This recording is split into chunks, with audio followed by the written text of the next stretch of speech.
ধানমন্ডির ৩২ নম্বর বাড়িতে যেভাবে প্রত্যেকটা ইট খুলে ফেলা হচ্ছে, ঠিক একইভাবে যদি শেখ হাসিনাকে মানুষ পাইতো, অর্থাৎ সাধারণ মানুষ বা ছাত্র জনগণ যদি পাইতো, তাহলে তার প্রত্যেকটা অঙ্গ-প্রত্যঙ্গ অর্থাৎ বিচ্ছিন্ন করে ফেলতো।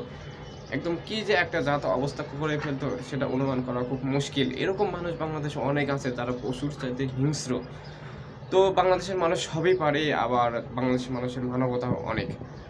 তো এটা একটা বার্তা হচ্ছে আওয়ামী লীগের জন্য যে তারা যদি আবারও ক্ষমতায় আসতে চায় বা লিডারশিপ বা রাজনীতিতে পুনঃপ্রবেশ করতে চায়, তাহলে তাদের অবস্থা এই ৩২ নম্বর বাড়ির মতোই হবে।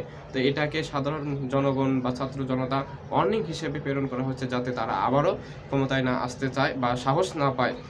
তো এটা থেকে রাজনীতিবিদদেরও শিক্ষা নেওয়া উচিত যে যারাই স্বৈরাচার হোক না কেন, তাদেরই এই একই অবস্থা হবে। তাই সবাই অ্যালার্ট থাকার জন্য এটা একটা শিক্ষামূলক।